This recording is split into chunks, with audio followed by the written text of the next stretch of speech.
What up, folks? Welcome to my channel. Wade here, and I got a little bit of tech for you. If you enjoy live streaming or anything for that matter, this cam link that I'm going to talk about, you're definitely going to be interested in it. Now, it's available in both 1080p and 4K, and what it does is essentially takes your DSLR and turns into a webcam. Now, some of you may be thinking, well, why would I want to do that? Well, let me show you the difference. The webcam can be used, but you get this super wide screen. Some of you may say, well, hey, I enjoy that super wide screen, but I know that I prefer the close-up and I prefer that bokeh, that blown out effect, that blurry background. It just looks like butter. And the only way you're gonna be able to achieve that is by using your DSLR as your webcam. So here's the difference in the two. Now, can you note the difference? Which one do you think looked better? My webcam may be a little bit sharper because I do have to pull manual focus with my DSLR. Now, all cameras don't have to do that, but with my Canon T7i, I'll tell you why I have to do it. So I'm gonna go ahead and get directly into what this cam link is, how you hook it up, where it goes, and how you plug it in. So first off,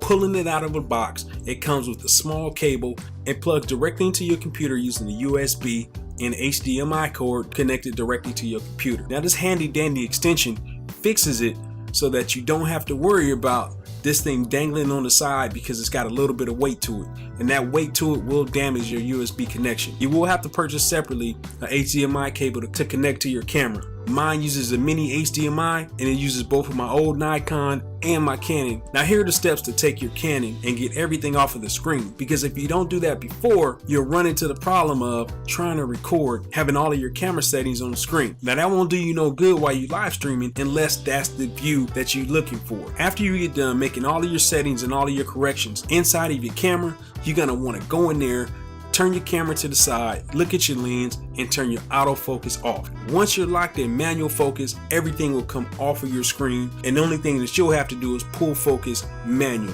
Now, it's a pretty quick fix and a pretty easy thing to do. Now, if you're watching this video, you may or may not be thinking about getting this cam link, but what I'll tell you is that it's definitely worth it. It's one of the things that ups your game. It's an easy connection and it's a plug and play connection. You don't have to download any software. You don't have to do anything extra to get it. You don't have to do anything extra to make it work. This is probably one of the easiest pieces of tech that I've used aside from a point and shoot camera. Turn it on, put it in auto, and press play. Once you make all of your adjustments inside of your camera, everything is limitless. Now you can make moves. If you enjoyed this video, give it a thumbs up, and if you want to see more tech reviews and more quick tech of how you can integrate tech into your life, subscribe so you can see more. I'm Wade, and I appreciate you watching. Peace.